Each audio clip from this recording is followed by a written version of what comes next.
Memahami mengapa introvert tidak selalu sama. Ada orang yang merasa gugup sebelum harus bertemu orang lain.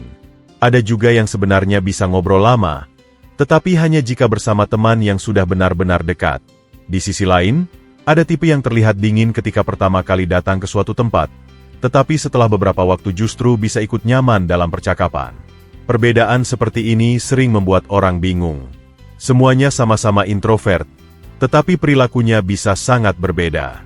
Ada yang diam karena cemas, ada yang diam karena sedang berpikir, dan ada juga yang diam karena memang sedang mengamati situasi. Dalam dunia psikologi, hal seperti ini bukan sesuatu yang aneh. Peneliti kepribadian mencoba memahami mengapa orang dengan label introvert bisa menunjukkan perilaku yang sangat beragam. Dari penelitian tersebut, muncul sebuah pembagian yang cukup sering digunakan untuk menjelaskan variasi ini. Seorang peneliti bernama Jonathan Chek bersama timnya mengemukakan bahwa introvert tidak hanya satu jenis. Mereka membaginya menjadi 4 tipe yang berbeda. Keempat tipe itu adalah social introvert, anxious introvert, thinking introvert, dan restrained introvert. Pembagian ini membantu menjelaskan mengapa dua orang yang sama-sama introvert bisa memiliki pengalaman sosial yang sangat berbeda. Ada yang menikmati pertemuan kecil dengan teman dekat. Ada yang justru merasa tegang ketika harus berinteraksi. Ada juga yang terlihat diam karena pikirannya sedang berjalan kemana-mana. Hal menarik dari konsep ini adalah bahwa seseorang tidak harus berada hanya pada satu kategori saja. Banyak orang justru memiliki campuran dari beberapa tipe sekaligus. Seseorang bisa merasa paling dekat dengan satu tipe tertentu, tetapi tetap menunjukkan ciri dari tipe yang lain. Itulah sebabnya memahami tipe introvert sering terasa seperti melihat campuran warna. Tidak selalu hitam atau putih. Setiap orang bisa memiliki komposisi yang sedikit berbeda. Ada orang yang dominan sebagai social introvert, tetapi juga sedikit anxious. Ada yang sangat thinking introvert namun juga memiliki sifat restrained.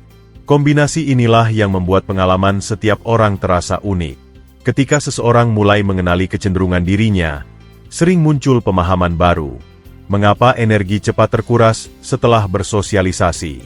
Mengapa pikiran terus memutar percakapan yang sudah terjadi? Mengapa butuh waktu lama sebelum merasa benar-benar nyaman di tempat baru?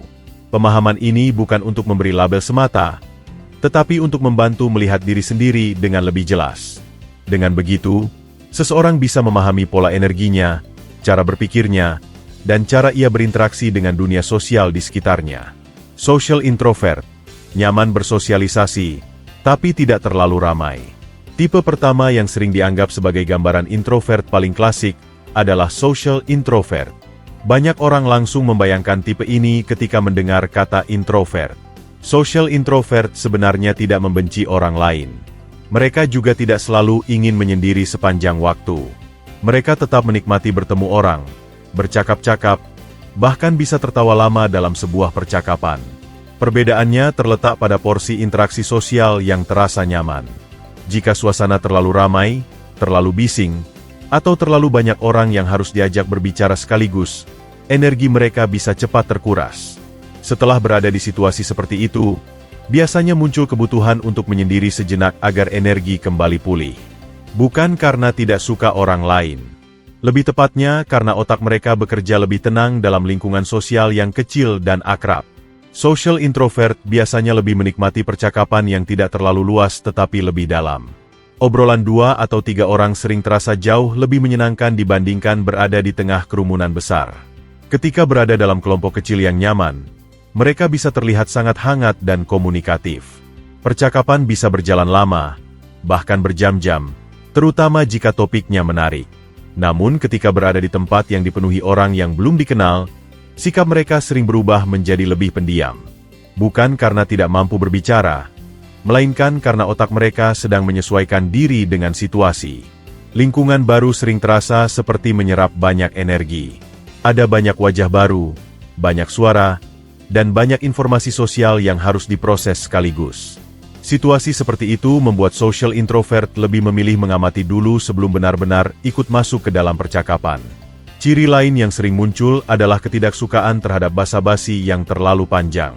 Percakapan ringan tentu tetap bisa dilakukan, tetapi biasanya tidak terlalu menarik bagi mereka.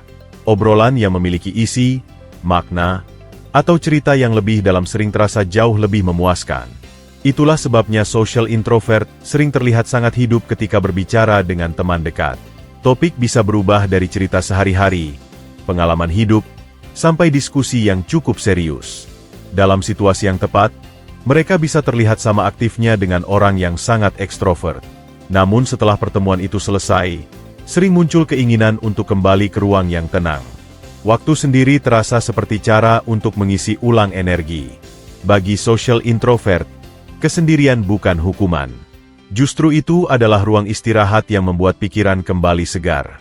Tipe ini sering membuat orang lain salah paham. Ketika terlihat diam di tempat ramai, mereka dianggap tidak suka bersosialisasi. Padahal sebenarnya mereka hanya lebih menikmati interaksi yang lebih kecil, lebih hangat, dan lebih bermakna. Anxious introvert bukan lelah bertemu orang, tapi lelah oleh pikiran sendiri. Tipe berikutnya disebut anxious introvert. Sekilas mungkin terlihat mirip dengan social introvert, karena sama-sama bisa tampak pendiam dalam situasi sosial. Namun jika dilihat lebih dalam, alasan dibalik sikap tersebut sebenarnya berbeda. Pada anxious introvert, rasa lelah bukan terutama datang dari jumlah orang yang ditemui, melainkan dari pikiran yang terus bekerja sebelum, selama, dan setelah interaksi sosial terjadi. Sebelum sebuah pertemuan saja, pikiran sudah mulai memikirkan banyak kemungkinan. Apa yang harus dibicarakan nanti? Bagaimana jika suasana menjadi canggung? Bagaimana jika mengatakan sesuatu yang terasa aneh? Pikiran seperti ini bisa terus berputar bahkan sebelum pertemuan benar-benar dimulai. Ketika percakapan sedang berlangsung, muncul kesadaran diri yang sangat kuat. Setiap kata yang diucapkan terasa seperti sedang diperiksa oleh diri sendiri. Cara berbicara, ekspresi wajah, bahkan reaksi orang lain bisa terasa sangat diperhatikan. Situasi yang bagi sebagian orang terasa santai bisa berubah menjadi seperti situasi yang penuh tekanan bagi anxious introvert. Bukan berarti mereka tidak mampu bersosialisasi. Percakapan tetap bisa berjalan dengan baik. Orang lain bahkan mungkin tidak menyadari ada ketegangan di dalam pikiran mereka.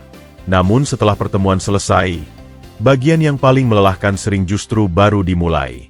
Percakapan tadi bisa diputar kembali di kepala. Kalimat demi kalimat diingat lagi. Muncul pertanyaan baru.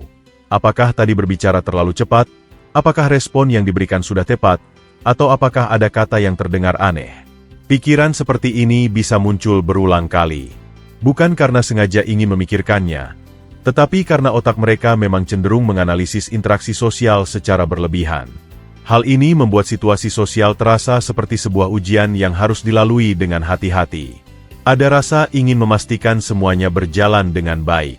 Perasaan terlalu sadar diri ini sering membuat anxious introvert tampak lebih tenang atau lebih tertutup di depan orang lain. Mereka memilih berbicara secukupnya sambil menjaga agar tidak mengatakan sesuatu yang terasa keliru. Menariknya, ketika berada bersama orang yang benar-benar dipercaya, suasana bisa berubah cukup jauh. Rasa tegang berkurang, pikiran tidak lagi terlalu sibuk memeriksa setiap kata, dan percakapan bisa berjalan lebih ringan. Pada titik ini terlihat bahwa masalah utamanya bukan kemampuan berbicara, tetapi beban pikiran yang terlalu aktif ketika berada dalam situasi sosial. Karena itu, anxious introvert sering merasa lebih nyaman dalam lingkungan yang terasa aman secara emosional. Thinking introvert dan restrained introvert, dunia pikiran dan waktu untuk menghangat. Tipe berikutnya disebut thinking introvert. Jika social introvert lebih soal energi sosial, dan anxious introvert berkaitan dengan kecemasan dalam interaksi, thinking introvert memiliki ciri yang berbeda lagi. Fokus utamanya ada pada dunia pikiran yang sangat aktif. Orang dengan kecenderungan ini sering terlihat diam dari luar. Namun di dalam kepalanya, pikiran sedang berjalan ke berbagai arah. Ada ide, imajinasi, refleksi, dan berbagai kemungkinan yang terus muncul.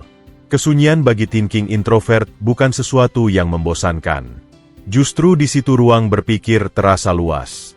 Banyak hal bisa direnungkan tanpa gangguan. Mereka bisa duduk sendirian cukup lama tanpa merasa kesepian. Bukan karena menghindari orang lain, melainkan karena pikirannya sendiri sudah cukup sibuk untuk menemani. Thinking introvert sering menikmati topik yang lebih dalam atau reflektif. Percakapan yang membahas ide, pengalaman hidup, atau hal-hal yang bersifat filosofis sering terasa lebih menarik dibanding obrolan yang terlalu ringan. Ketika berbicara dengan orang yang memiliki minat yang sama, percakapan bisa mengalir sangat panjang. Ide saling bertemu, cerita berkembang, dan diskusi terasa hidup. Di luar situasi itu, mereka bisa tampak lebih pendiam karena pikirannya sedang sibuk memproses sesuatu. Dari luar terlihat seperti melamun, tetapi sebenarnya otak sedang bekerja. Ciri lain yang sering muncul adalah kebiasaan tenggelam dalam imajinasi atau refleksi. Sebuah kejadian kecil saja bisa memicu rangkaian pemikiran yang panjang. Setelah memahami thinking introvert, masih ada satu tipe lagi yang sering membuat orang salah menilai. Tipe ini disebut restrained introvert. Restrained introvert bukan orang yang pemalu, bukan juga orang yang dipenuhi kecemasan sosial. Perbedaannya terletak pada cara mereka memulai interaksi. Tipe ini memiliki kecenderungan untuk bergerak lebih pelan dalam situasi sosial. Mereka tidak langsung aktif ketika memasuki lingkungan baru. Langkah pertama biasanya adalah mengamati. Mereka memperhatikan suasana, melihat bagaimana orang lain berinteraksi, dan mencoba memahami ritme percakapan yang sedang terjadi. Karena itu, pada awal pertemuan mereka sering terlihat tenang atau bahkan sedikit kaku. Orang yang belum mengenalnya bisa mengira mereka tidak tertarik untuk berinteraksi. Padahal yang sebenarnya terjadi adalah proses penyesuaian. Setelah beberapa waktu, ketika suasana sudah terasa lebih familiar, restrained introvert bisa mulai ikut masuk ke dalam percakapan. Perlahan sikapnya menjadi lebih santai. Tipe ini juga dikenal tidak terlalu impulsif. Mereka lebih suka berpikir sebentar sebelum merespon sesuatu. Segala sesuatu dilakukan dengan tempo yang lebih tenang. Karena sifat ini, restrained introvert sering dianggap dingin atau jutek oleh orang yang baru bertemu. Padahal kenyataannya mereka hanya membutuhkan sedikit waktu untuk menghangat. Pada akhirnya, sebagian besar orang tidak sepenuhnya berada dalam satu tipe saja. Banyak orang memiliki campuran dari beberapa kecenderungan sekaligus. Ada yang sedikit social, sedikit anxious, dan juga thinking. Ada yang thinking tetapi juga restrained. Kombinasi inilah yang membuat pengalaman menjadi introvert terasa berbeda pada setiap orang. Ketika seseorang mulai mengenali kecenderungan ini, muncul pemahaman baru tentang dirinya sendiri. Mengapa energi sosial bisa cepat habis? Mengapa pikiran mudah memutar kembali percakapan yang sudah lewat? Mengapa membutuhkan waktu sebelum benar-benar merasa nyaman di tempat baru? Memahami pola ini membantu seseorang melihat dirinya dengan lebih jernih. Bukan untuk memberi label, tetapi untuk memahami bagaimana cara diri berinteraksi dengan dunia sosial di sekitarnya.